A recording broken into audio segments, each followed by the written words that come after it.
नमस्कार, मैं नयन कुमार। आइए जानते हैं कि लग्न कुंडली के अनुसार हम इनके कुछ प्रश्नों का उत्तर जानेंगे।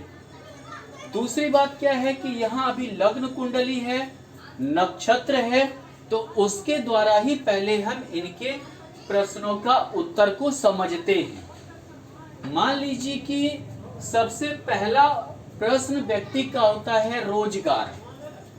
अब अगर हम रोजगार पे आए तो वो दसम भाव से षष्ठ भाव वगैरह से देखा जाता है। रोजगार में ये व्यापार कर सकते हैं क्योंकि इनका मंगल लग्न भाव में है, दशमेश होकर है, यानी कि परिवार संबंधी कोई रोजगार कर सकते हैं। जैसे पिता का अगर व्यापार है तो पिता का व्यापार संबंधी कुछ ये कर सकते हैं। दूसरी चीज क्या है कि ये सेना में जा सकते हैं, प्रशासनिक क्षेत्र में जा सकते हैं और ये पुलिस वगैरह के क्षेत्र में जा सकते हैं क्योंकि यहाँ मंगल और गुरु स्थित है, यानी दशम में यहाँ स्थित है और गुरु भी साथ में है। दूसरी चीज क्या है कि अगर ये व्यापार करते हैं तो ये इलेक्ट्रिसिटी से संबंधित व्यापार करें, बिजली का सामान से संबंधित व्यापार करें। ये अगर व्यापार करते हैं तो ये शिक्षा से संबंधित व्यापार कर सकते हैं।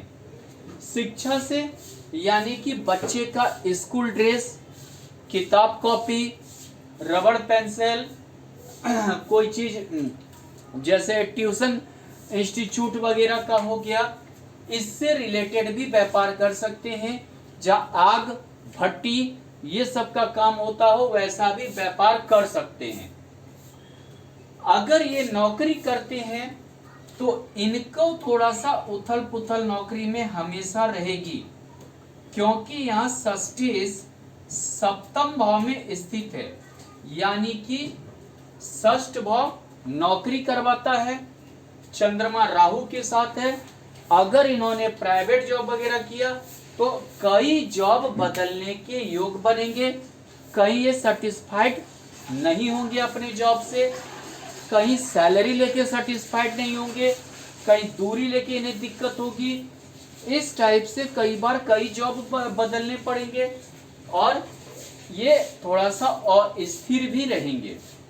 तीसरी बात, जो सबसे अच्छा ग्रह हो पोजीशन में उसके अनुसार भी व्यापार को बताया जाता है, उसके अनुसार भी आप व्यापार को जान सकते हैं।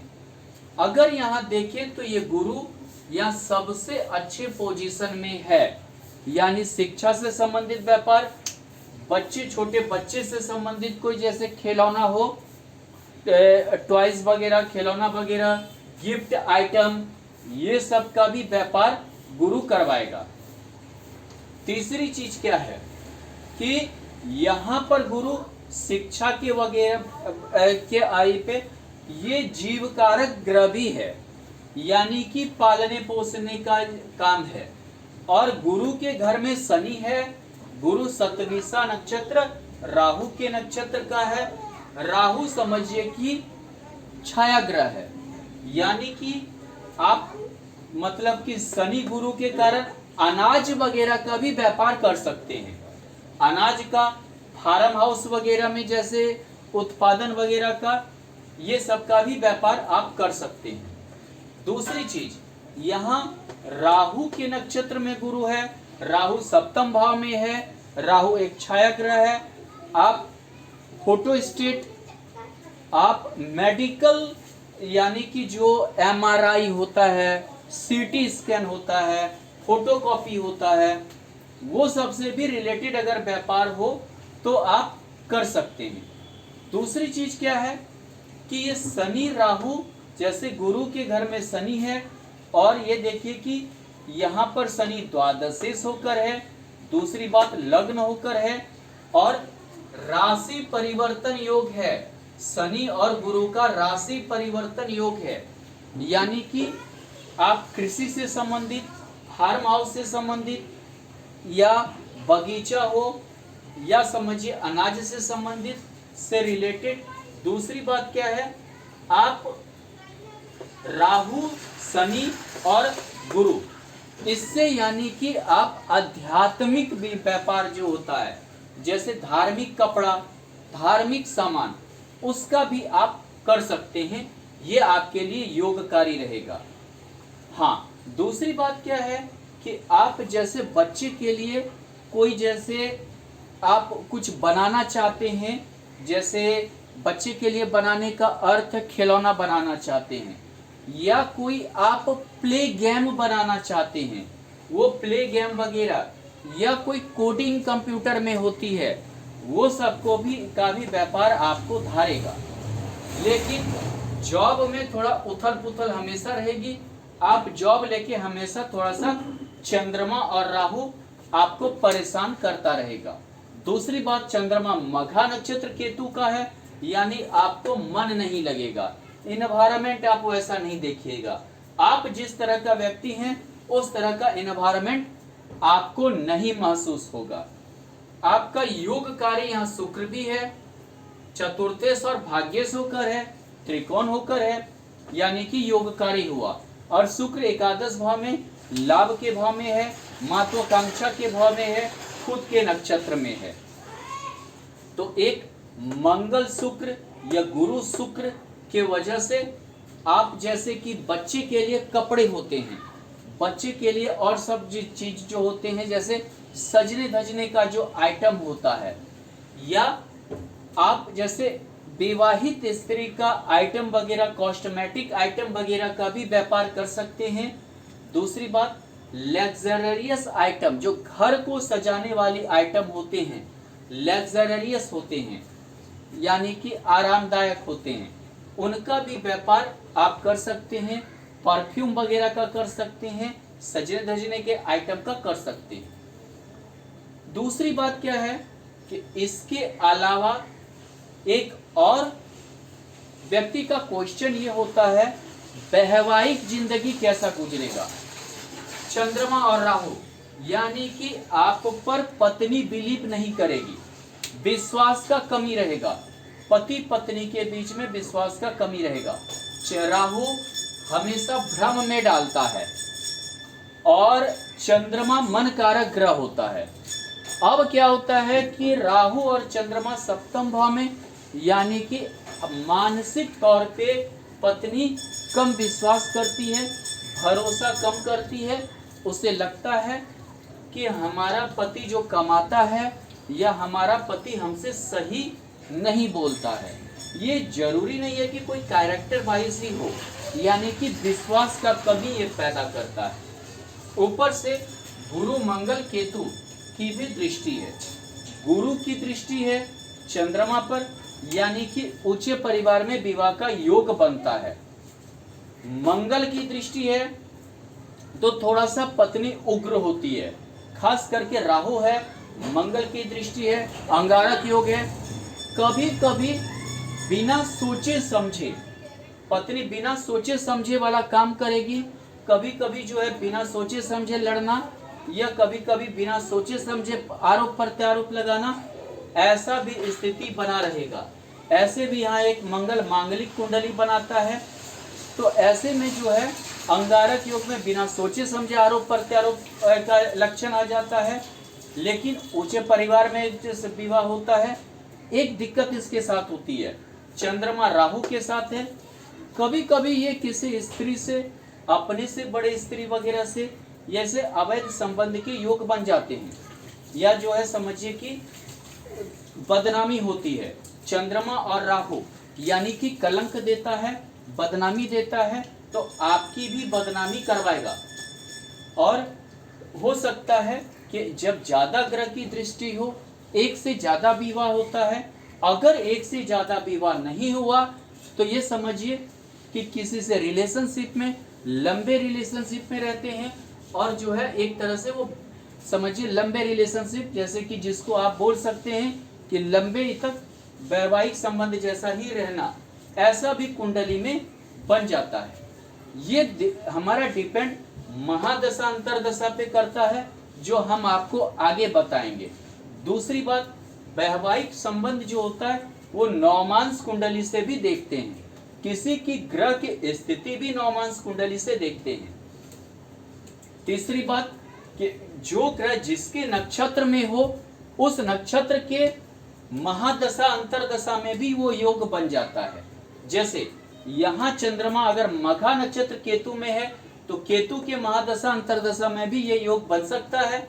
दूसरी बात, अगर राहु यहाँ पूर्व फाल्गुनी नक्षत्र शुक्र के नक्षत्र का है तो शुक्र के महादशा या अंतरदशा में भी आपका यह योग पाया होगा।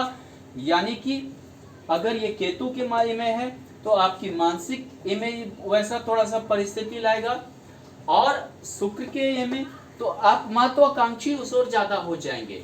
जैसे ऐसे भी शुक्र स्त्री कारक ग्रह होता है तो स्त्री के प्रति, किसी अन्य लड़की के प्रति आपकी ज्यादा महत्वाकांक्षा या इच्छा या समझिए कि ज्यादा मतलब उस ओर झुकाव पैदा हो सकता है।